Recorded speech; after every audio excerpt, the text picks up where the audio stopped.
فقد قال الله تبارك وتعالى في القرآن المجيد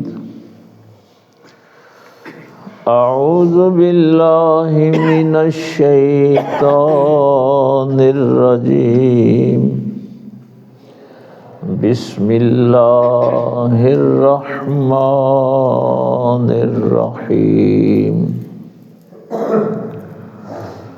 والنجم إذا هوى ما ضل صاحبكم وما غوى وما ينطق عن الهوى إن هو إلا وحي يوحى علمه شديد القوى آمنت بالله صدق الله العظيم وصدق رسوله النبي الأمي الكريم ونحن على ذلك من الشاهدين والشاكرين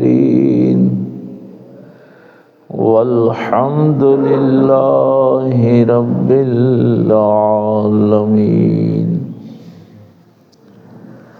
قال الله تبارك وتعالى في شان حبيبه مخبرا وآمرا إن الله وملائكته يصلون على النبي يا أيها الذين آمنوا صلوا عليه وسلموا تسليما اللهم صل على سيدنا ومولانا محمد وعلى آل سيدنا ومولانا محمد وبارك وسلم اللهم صل على سيدنا ومولانا محمد وعلى آل سيدنا ومولانا محمد وبارك وسلم اللهم صل على سيدنا ومولانا محمد وعلى آل سيدنا ومولانا محمد وبارك وسلم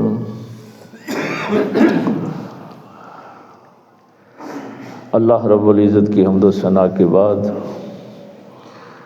اور پاک پیغمبر صلی اللہ علیہ وآلہ وسلم کی بابرکت منزہ اور کریم ذات پہ ہدیہ درود و سلام پیش کرنے کے بعد نہایت واجب الاحترام معزز سامعین، بزرگوں، دوستوں، عزیز بھائیوں، کبھی کبھی ایسے مواقع بھی آ جاتے ہیں کہ جمعہ والا دن سید الایام ہے۔ جمعہ سارے دنوں کا سردار دن ہے، بلکہ یہ بھی فرمایا کہ الجمعۃ حج المساکین، جمعہ مسکینوں کے لیے حج ہے۔ تو دن بھی اللہ تعالیٰ نے ہمیں سردار دن آج عطا فرمایا، اور اس کے ساتھ جو رات آئے گی وہ معراج کی رات عطا۔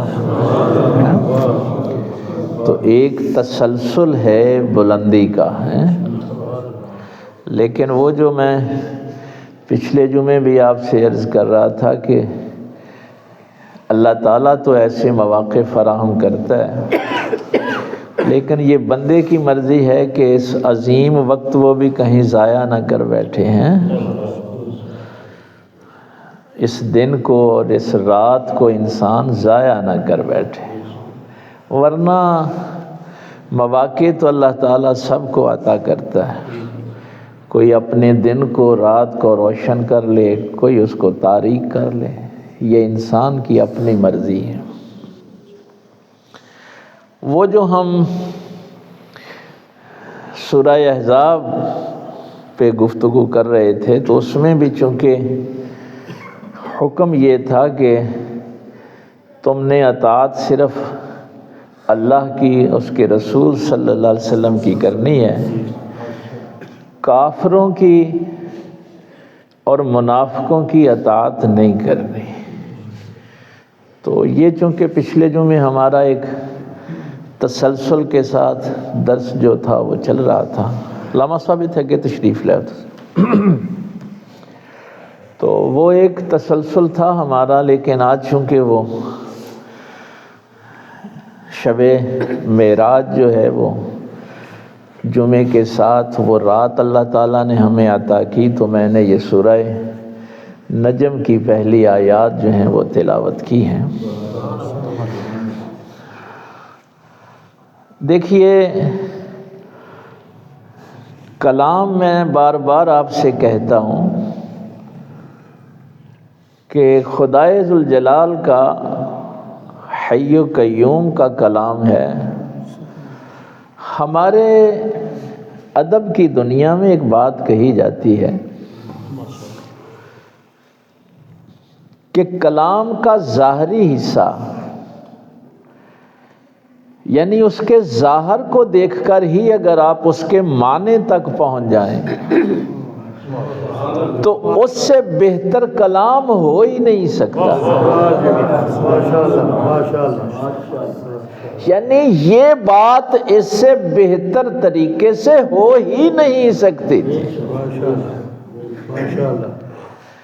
تو جب آپ سورہ نجم کی یہ آیات تلاوت کرتے ہیں نا تو وہ جو چیز ہے وہ سامنے آتی ہے کہ نبی پاک صلی اللہ علیہ وسلم کی معراج کا معنی وہ سیڑھی ہے نا، بلندی تک جانا، یعنی وہ بلندی جو اللہ تعالیٰ نے اپنے محبوب صلی اللہ علیہ وسلم کو عطا فرمائی، اس سے بہتر طریقے سے بیان ہو ہی نہیں سکتی تھی جس طریقے سے خالق نے بیان کی۔ تو یہ ظاہری حسن بھی ہے اس کلام کا، یعنی یہ ظاہری حسن ہے اس کلام کا۔ وَالنَّجْمِ اِذَا هَوَىٰ،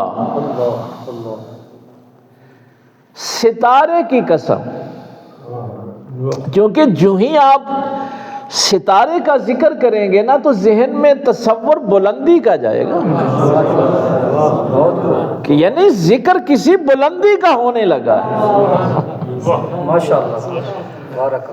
وَالنَّجْمِ اِذَا هَوَىٰ، ستارے کی قسم۔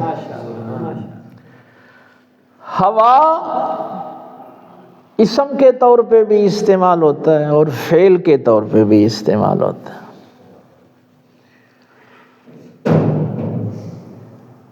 اسم کے طور پہ آپ روزمرہ زندگی میں اس کو استعمال کرتے ہیں، بلکہ وہ آیت میں بار بار آپ کو بتاتا ہوں کہ افرائیت من اتخذ الہہ ہوا، وہاں بھی لفظ ہوا ہے نا۔ ہوا کہتے ہیں خواہش نفس کو، انسان کی نفس کی جو خواہشیں ہیں ان کو ہوا کہتے ہیں۔ اسم کے طور پہ جب یہ لفظ ہوا استعمال ہوگا اس کی بات کر رہا ہوں۔ فعل کے لیے تو پھر آگے دو تین چیزیں ہو جائیں گے۔ عرب اصل میں نا میں آپ کو بتا دوں، نجم کی ہی اگر تفسیر کی جائے تو ظاہر ہے اس میں مہینوں چاہیے صرف والنجم کی تفسیر کے لیے۔ یہ ثریا کے لیے چلو ایک دو جملے میں، یہ جو 7 ستارے آپ کو نظر آتے ہیں نا اس کو بھی یہ کہتے تھے نجم۔ اچھا اس میں ایک بڑی عجیب بات کہ 6 ستارے اس میں عام لوگوں کو نظر آتے ہیں، 7واں کسی کسی کو نظر آتا ہے۔ تو وہ ثریا کے لیے بھی نجم استعمال کرتے تھے۔ اس کے پیچھے حکمت یہ تھی کہ وہ لوگوں کی نظر جو تھی اس کا ٹیسٹ کرتے تھے کہ بھائی کس کو 6 ستارے نظر آتے ہیں اور کس کو 7 نظر آتے ہیں۔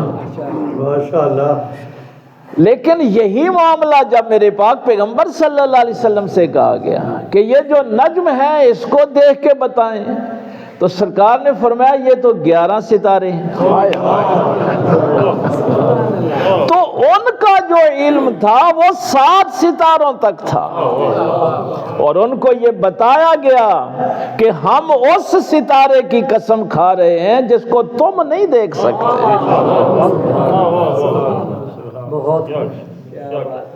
تو ثریا میں بھی ان کے ہاں زیادہ سے زیادہ 7 ہی تھے۔ تو انہوں نے میرے پاک پیغمبر صلی اللہ علیہ وسلم کی نظر کو بھی چیک کرنے کی کوشش کی۔ تو یہ جو ہوا یعنی ٹوٹنا، ایک اس کا معنی ہے ٹوٹنا اور ایک ہے اترنا۔ ہوا کو ہوا بھی پتہ کیوں کہتے ہیں؟ یہ جو انسان کے اندر ایک صفت ہے نا استقامت کی، انسان بڑا پتہ اس وقت ہوتا ہے جب اس کے اندر استقامت ہوتی ہے، کسی اچھائی کے لیے، کسی اعلیٰ مقصد کے لیے کھڑا ہونا۔ تو اس کے استقامت میں جب لغزش آتی ہے تو وہ خواہش کی وجہ سے آتی ہے۔ یعنی انسان کے قدم جب ڈگمگاتے ہیں نا، تو کب ڈگمگاتے ہیں؟ خواہش کے سامنے ڈگمگاتے ہیں۔ بس کون بندہ ہے جو بھائی ملاوٹ کرنا چاہتا ہے؟ یہ ایک گھٹیا کام ہے، بے عزتی ہوتی ہے۔ لیکن جب خواہش سامنے آتی ہے کہ اس سے تجھے پیسے زیادہ ملیں گے، تو وہ خواہش اس کے قدم ڈگمگا دیتی ہے۔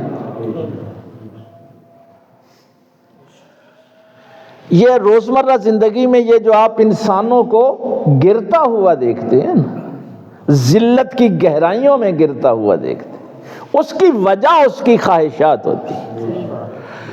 تو جو بندہ خواہش کے سامنے ڈگمگا جائے وہ کبھی بلندی تک نہیں پہنچ سکتا۔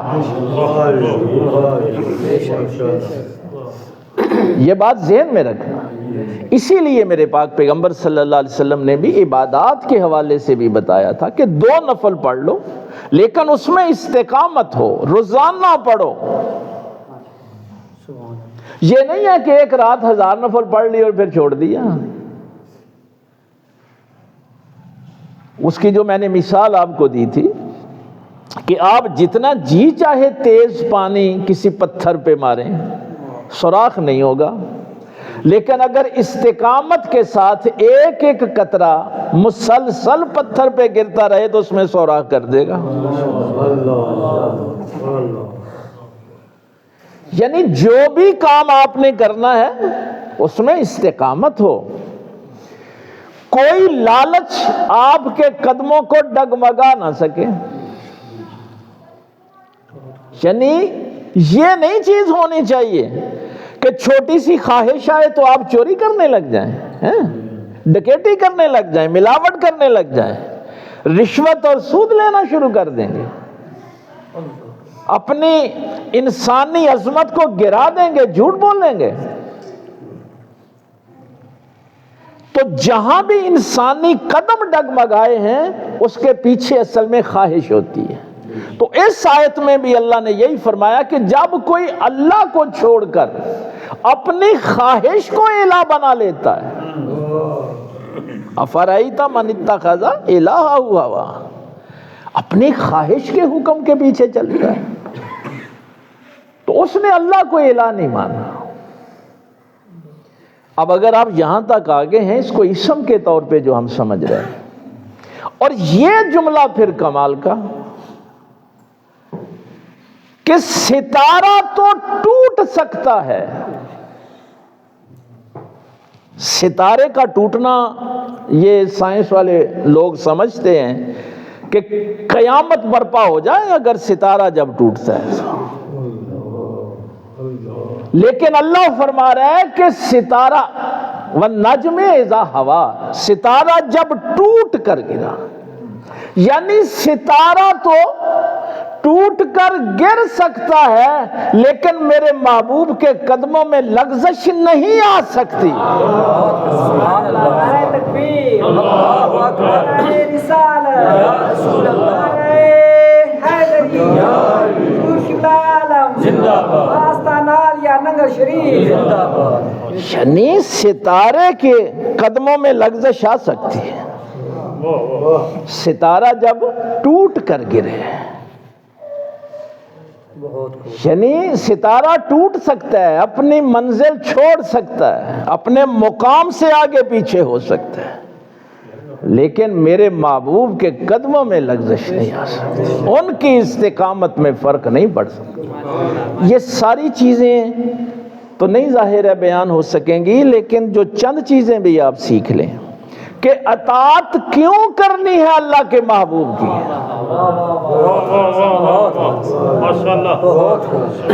اس لیے کہ اس سے بڑا استقامت والا کوئی ہے ہی نہیں۔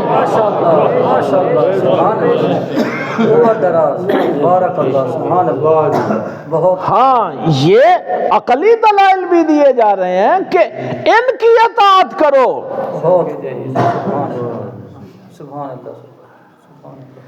ما ضل صاحبکم وما غوا،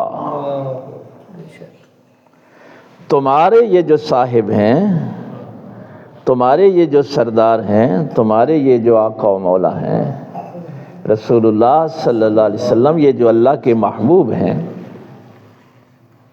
یہ دونوں فعل جو ہیں یہ دیکھیں، ضلّ یہ اس وقت استعمال ہوتا ہے جب بغیر ارادے کے کوئی یعنی راستہ چھوڑ دیتا ہے، یہ اس وقت لفظ استعمال ہوتا ہے۔ غوا ہوتا ہے جان بوجھ کر بھٹکنا، ارادے سے غلط راستے پہ چلنا۔ ضلع ہوتا ہے بغیر ارادے کے۔ ہائے ہائے ہائے، یہ جو تمہارا صاحب ہے، یہ جو تمہارے آقا و مولا ہیں، یہ جو اللہ کے محبوب ہیں، یہ بھول کر بھی راستے سے نہیں ہٹے اور ارادتاً بھی نہیں ہٹے۔ وَالنَّجْمِ إِذَا هَوَىٰ، یعنی نہ کبھی بھول کر ان کی استقامت میں فرق آیا ہے، نہ جان بوجھ کر آیا ہے۔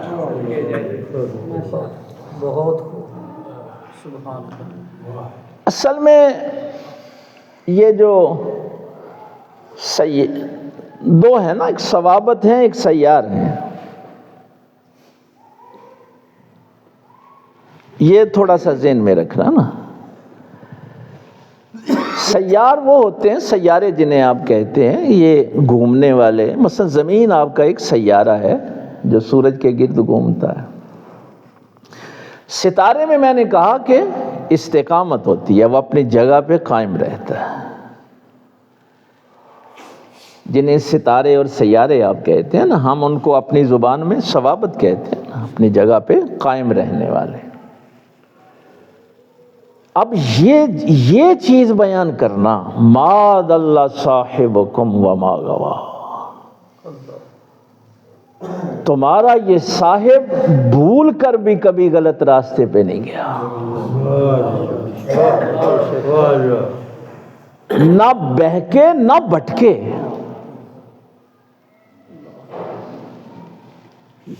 یعنی یہ ذرا تصور کریں کہ اللہ تعالیٰ ستاروں کے گرنے کی بات کر رہا ہے اور ان ستاروں کو گرا کر ان کی اپنے مقام سے ہٹا کر بتا رہا ہے کہ کوئی ہے کوئی ایسا ہے کہ ایک بلندی گر رہی ہے اور ایک کو ہم بلندی پہ لے جا رہے ہیں؟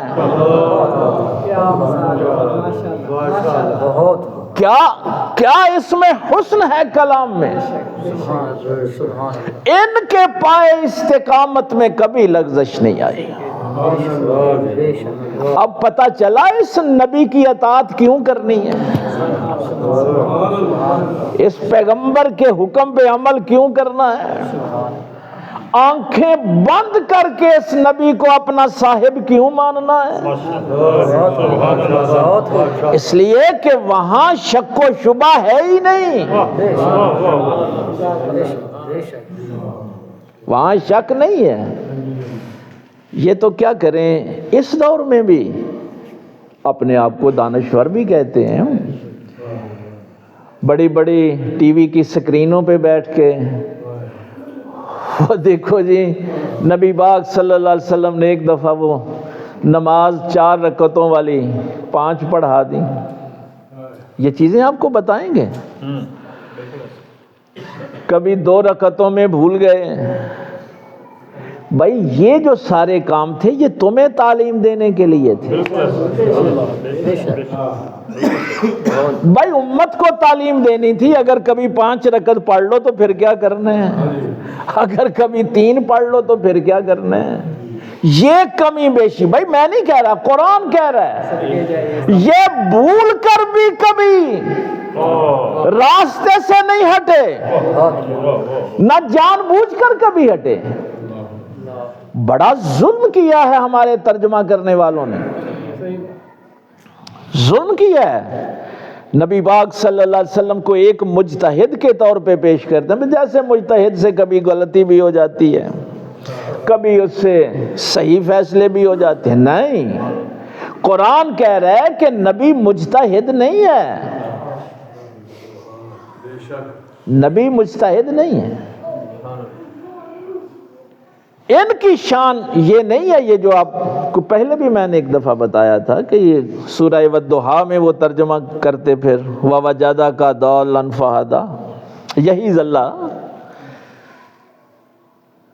اور اس میں ترجمہ کیا کر دیا کہ اے نبی صلی اللہ علیہ وسلم الیاذ باللہ ہم نے آپ کو بھٹکا ہوا پایا اور ہدایت دی۔ اب اس آیت کو سمجھ کے جانا، اللہ گارنٹی دے رہا ہے کہ تمہارا نبی کبھی بھٹکا نہیں ہے، نہ بھول کر نہ جان بوجھ کر۔ نعرہ تکبیر، نعرہ رسالت، نعرہ رسالت، نعرہ حیدری، علماء اہل سنت، حضور قبلہ عالم، کیا کہنے، کیا کہنے، سبحان اللہ۔ وہ جو میں کہا کرتا ہوں نا کہ قرآن کی بہترین تفسیر کیا ہے، جو قرآن سے کی جائے۔ اب جن جن لوگوں نے وہ ترجمہ پڑھا ہے ان کے ذہن میں نبی کی اطاعت کا کیا تصور آئے گا، اور جنہوں نے یہ ترجمہ سورہ نجم کا پڑھا ہے، سبحان اللہ، سبحان اللہ، کیا کہنے، سبحان اللہ۔ اچھا یہ ہیں بھی ماضی کے سیغے، یہ ماضی کے سیغے ہیں، آد اللہ صاحبکم وما غوا، یہ نہیں ہے کہ یہ بھٹکتے نہیں ہیں، نہیں نہیں نہیں، یہ نہ بھٹکے نہ بہکے، ماضی کی بات ہے۔ کیوں؟ آگے تھا وما ینطق عن الہوا، سبحان اللہ۔ آگے جو بات ہے وہ یہ ہے کہ یہ نطق فرماتے ہی نہیں، یہ گفتگو کرتے ہی نہیں، یہ بولتے ہی نہیں، بس وہی ہوتا ہے جو اس نے کہا ہوتا ہے۔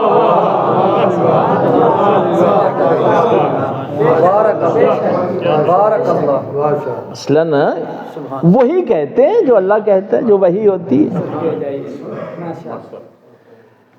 نہیں، اب میں آپ کو اصل میں وہ جو ترجمہ ہے نا وہ سمجھانا چاہتا ہوں، وہ جنہوں نے یہ کہا ہے نا وَوَجَدَكَ ضَالًّا فَہَدَىٰ، کہ اے نبی ہم نے آپ کو بھٹکا ہوا پایا اور ہدایت دی.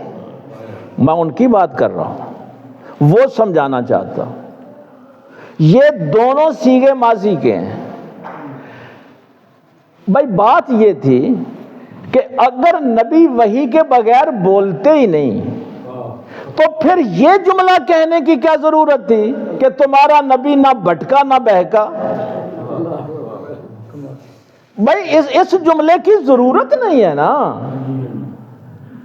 جب نبی اللہ کی مرضی کے بغیر نہیں بولتے، اللہ کی مرضی کے بغیر کوئی کام نہیں کرتے، تو پھر یہ جملہ پہلے کہنا کہ تمہارا نبی نہ بہکا ہے نہ بھٹکا ہے، اس جملے کی کیا ضرورت ہے؟ ہاں اس کی ضرورت ہے. میں نے اس لیے کہا کہ یہ ماضی کے صیغے ہیں. اب تو تم سمجھ رہے ہو کہ اعلان نبوت کے بعد جو کہہ رہے ہیں وہ وحی الہی کہہ رہے ہیں، ماضی کی تو ہم پہلے گواہی دے رہے ہیں. نعرہ تکبیر، نعرہ رسالت، یا رسول اللہ، حیدری، حضور قبلہ عالم زندہ باد، آستانہ عالیہ ننگل شریف زندہ باد، زندہ باد، زندہ باد. ماشاءاللہ. کیسے ترجمہ کر دیا انہوں نے کہ نبی ہم نے تم کو بھٹکا ہوا پایا اور ہدایت دی؟ یہ کیسے ترجمہ کر لیا؟ کیا مثال ہے. یعنی آپ جو کہیں گے وہ تو کہیں گے ہی وہ جو وہی ہے، ماضی کی ذمہ داری ہم اٹھا رہے ہیں. لمبی عمر دے اللہ. بہت اس سے پہلے کی جو زندگی ہے اس کی ہم ذمہ داری اٹھا رہے ہیں کہ وہی آنے سے پہلے بھی یہ نہ کبھی بہکے ہیں نہ بھٹکے. بے شک بے شک. ماشاءاللہ.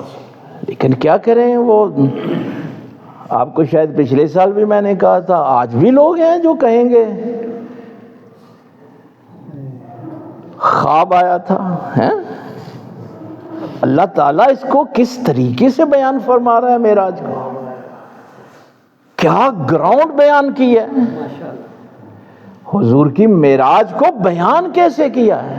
چونکہ آگے چل کے وہ لفظ آنا تھا نا، ما کذب الفؤاد ما رأى. کمال. مثلاً آنکھ نے جو دیکھا ہے اس کی دل نے تصدیق کی ہے، دل نے اس کو جھوٹ نہیں جانا.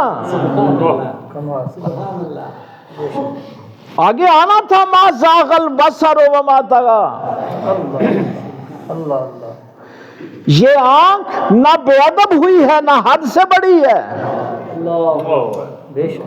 یہ معراج آگے چونکہ بیان ہونی ہے اس لیے اس کی بنیاد پہلے ہی بتا دی. یہ نہیں کہ اس نگاہ کی اب یہ حالت ہے، نہیں، ماضی میں بھی یہ نگاہ ایسی ہی تھی.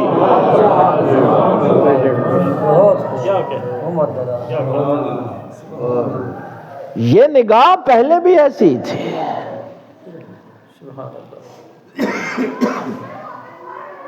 ہاں اس میں دوسرا پہلو جو ہے وہ سمجھنے والا، وَمَا يَنْطِقُ عَنِ الْهَوَىٰ. یہ نہ سمجھنا کہ اب 40 سال کی عمر میں اعلان نبوت فرمایا ہے، اسی سے وہ یہ وحی کی آپ دو قسمیں کرتے ہیں نا، وحی مطلوع اور وحی غیر مطلوع. ایک وحی یہ قرآن کریم ہے جس کی آپ تلاوت کرتے ہیں، اور ایک وحی وہ ہے جو نبی پاک صلی اللہ علیہ وسلم پہ اللہ تعالیٰ فرماتا ہے اور اس کی تلاوت نہیں کی جاتی. اس کا فرق یوں سمجھیے، یہ قرآن کریم کو وحی مطلوع اس لیے کہتے ہیں کہ اس میں الفاظ بھی خالق کے ہیں اور معنی بھی اللہ تعالیٰ نے عطا کی. اور وحی غیر مطلوع میں کیا ہے کہ معنی اللہ عطا کرتا ہے اور الفاظ محمد الرسول اللہ صلی اللہ علیہ وسلم. یہ فرق ہے نا. قرآن وہ ہے جس میں الفاظ بھی اللہ کے، معنی بھی اللہ کے، اور وہی غیر مطلوب ہے، مانے تو اللہ بیان فرمائے گا اور الفاظ پاک پیغمبر صلی اللہ علیہ وسلم کے۔ اب اس کو دیکھیں، ماد اللہ صاحبکم وما غوا۔ اب تو جو کہہ رہے ہیں وہ کہہ ہی وہی رہے ہیں، اس سے پہلے بھی جو کہا تھا وہ بھی وہی ہی تھی۔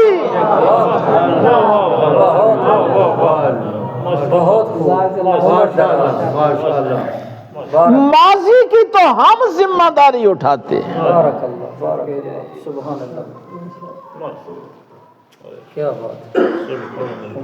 اللہ تعالیٰ نے کیا اپنے محبوب کی شان بیان فرمائی۔ یعنی اب دیکھیں، یہ جو میں نے ابتدا میں کہا تھا کہ اس سے بہتر کوئی بیان کر سکتا تھا؟ یہ جو میں آیات تلاوت کر رہا تھا تو وہ جو کیفیت تھی کہ اس سے بہتر حضور کی شان بیان ہو ہی نہیں سکتی تھی۔ دیکھیے، نبوت جو ہے نا، یہ عہدہ ہے،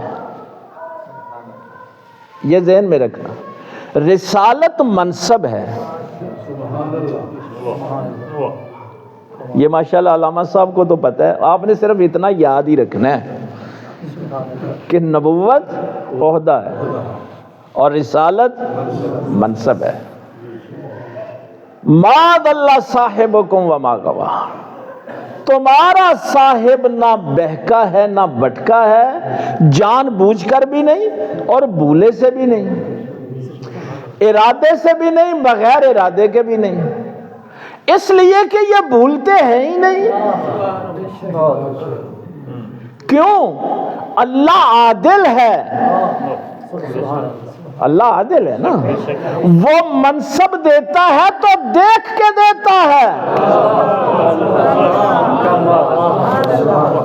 کیا اس کو رسالت کا منصب دے دے جو بھول جائے؟ وہ اس کی وحی کا کیا تحفظ کرے گا؟ اس لیے یہ جملہ کہنا پڑا، ما ضل صاحبکم وما غوا۔ یہ اس منصب کا اہل تھا، اس لیے ہم نے اسے یہ منصب دیا۔ نعرہ تکبیر، نعرہ رسالت، عظمت مصطفیٰ، شان مصطفیٰ، علماء اہل سنت، حضور قبلہ عالم۔ بہت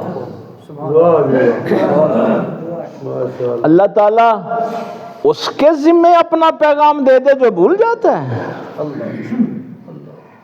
وہ کیا لوگوں کو بتائے گا، کیا سکھائے گا لوگوں کو؟ یقین میں نے وہ جو کہا تھا نا کہ اگر اس کی تفسیر شروع کر دیں تو یہ تو مہینوں لگ جائیں۔ ماشاءاللہ۔ اور یہ جملہ ظاہر ہے عام فہم بندہ پہلے سوچتا ہے کہ جب اللہ نے یہ بات فرما دی، وما ینطق عن الہویٰ، عبداللہ بن عمر بن عاص، ایک عبداللہ ابن عمر ہے نا، ایک عبداللہ بن عمر بن عاص، وہ کہتے ہیں کہ ایک دن میں نے کہا، یا رسول اللہ صلی اللہ علیہ وسلم، آقا آپ جو فرماتے ہیں میں لکھ لیتا ہوں۔ تو کچھ لوگ مجھے یہ مشورہ دیتے ہیں کہ ہر چیز نہ لکھا کرو۔ ظاہر ہے حضور کبھی غصے میں ہوتے ہیں، کبھی خوشی میں ہوتے ہیں، یہ انسان کی مختلف کیفیتیں ہوتی ہیں، تو جو حضور فرمائے نا وہ لکھا کرو، ہر بات نہ لکھا کرو۔ اللہ اللہ سرکار نے فرمایا، عبداللہ میں جو کہوں وہ لکھ لیا کر، اس لیے کہ اس زبان سے حق کے سوا کچھ نہیں نکلتا۔ نعرہ تکبیر، نعرہ تکبیر، نعرہ رسالت، یا رسول اللہ، حیدری۔ ماشاءاللہ، کیا کہنے سے، ماشاءاللہ، کیا بلندی ہے اللہ کے محبوب کی۔ یہ ہے عصمت کبریٰ۔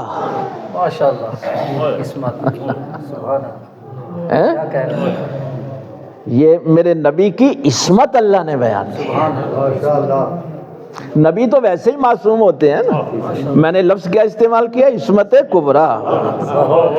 ستارے ٹوٹ سکتے ہیں، بڑے بڑے لوگ اپنے پائے استقامت میں لغزش لا سکتے ہیں، ہر شے درم برم ہو سکتی ہے، میرا نبی نہیں بھٹک سکتا، میرا پیغمبر نہیں بہک سکتا. یہ بھی تھا ٹھیک ہے، میرا پیغمبر کہ یہ تو میں جملے ویسے کہہ رہا ہوں نا. اللہ نے تو کہا ہے تمہارا سردار نہیں بھٹک سکتا. صاحبکم، اوے اپنی ذات پہ بھی فخر کرو، کس کو سردار مانا ہے؟ سبحان اللہ. کس کے امتی ہیں؟ کس کی غلامی کا پٹکا گلے میں ڈالا؟ کیا شان ہے تمہارے صاحب کی؟ اللہ کو تو پہلے ہی پتا ہے، اللہ تمہیں بتا رہا ہے. کیا کہنے ان ہوا الا وحی یوحا. اللہ، اس میں تو پھر ظاہر ہے وہ لمبی بات ہے، لیکن ایک خاص بات، یہ جو منزل ہے نا فکانہ قاب قوسین آگے آ رہا ہے کہ 2 کمانوں کا فاصلہ رہ گیا. اس وحی میں جبریل نہیں ہے. ان ہو الا وحی یوحا. بس جو کہا اللہ نے کہا، انہوں نے سن لیا، ان دونوں کو ہی پتہ ہے. اس نے جو وحی کی بس کی. اب جبریل تو نہیں نا درمیان میں، اور درمیان میں اب قرآن بھی نہیں ہے. ان ہو الا وحی یوحا میں درمیان میں جبریل بھی نہیں ہے، درمیان میں قرآن بھی نہیں ہے. اب وہ علم کبھی حضور اپنے کسی صحابی کو دے دیں، وہ جو کہا کہ جو وحی کی بس کی، وہ بس اللہ کو پتہ ہے یا اس کے محبوب کو پتہ. میں ایک جملے میں صرف وہ وحی عرض کرنا چاہتا ہوں، وہ جو خاص راز ہے اللہ کا اور اس کے رسول صلی اللہ علیہ وسلم. حضرت ابو ہریرہ رضی اللہ تعالیٰ عنہ فرماتے ہیں یہ وحی کا علم تو یہ ان کے پاس بھی ہے، یہ قرآن تو ان کی. میں نے ایسی یہ جملہ نہیں کہا کہ اب درمیان میں نہ جبریل ہے نہ قرآن ہے. ان ہو الا وحی یوحا. تو حضرت ابو ہریرہ رضی اللہ تعالیٰ عنہ کیا فرماتے ہیں؟ ایک علم میرے نبی نے مجھے وہ دیا، اگر میں لوگوں پہ ظاہر کروں تو لوگ میری شاہراہ کاٹ دیں. یعنی وہ علم جس کا آپ تحمل نہیں کر سکتے.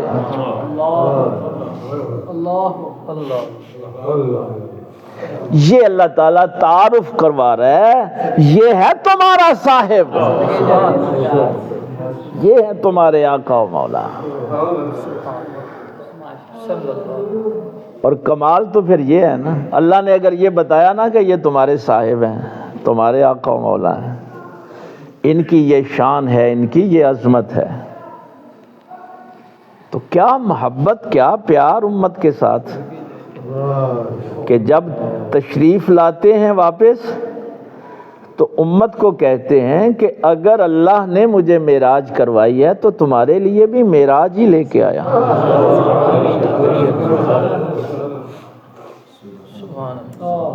تمہارے لیے بھی معراج ہی لے کے آیا. لیکن ایک چیز کا مجھے بڑا دکھ ہوتا ہے، جب ہم اس نماز کو بس جلدی جلدی پڑھنا شروع کر دیتے ہیں. نہیں، حتی تعلموا ما تقولون. قرآن کہتا ہے کہ جو کہہ رہے ہو اس کا تو پتہ ہو. یار اس معراج کو ضائع نہ کریں. سب سے بڑا مراقبہ جو ہے نا وہ نماز ہے، وہ سجدے کی حالت ہے۔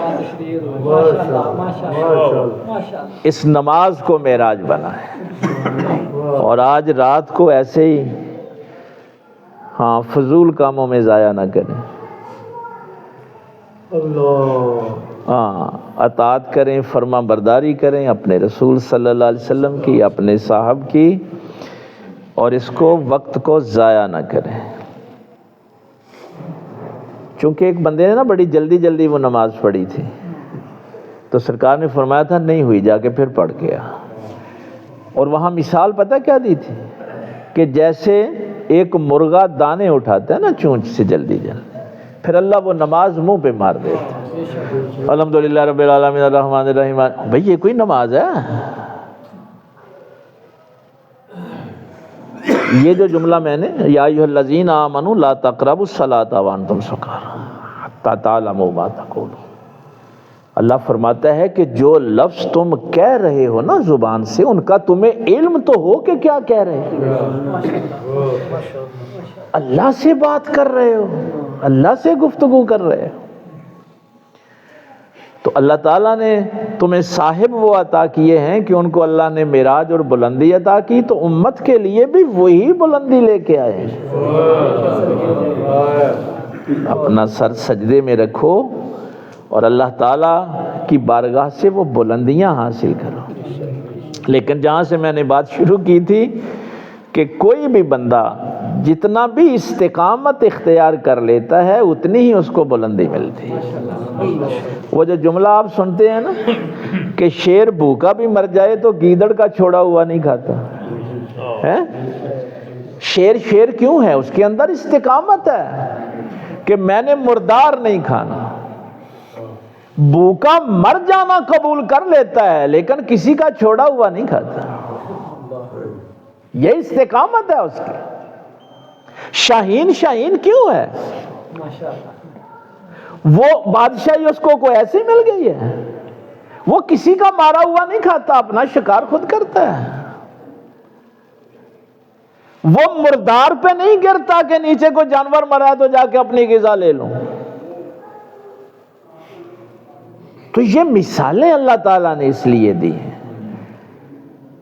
کہ جیسے تمہارے نبی کے قدم استقامت والے ہیں، ان کا علم استقامت والا ہے، ان کا کردار استقامت والا ہے، ان کے غلام کو بھی چاہیے کہ وہ استقامت اختیار کرے، استقامت کی زندگی گزارے، ورنہ بلندی نہیں ملتی۔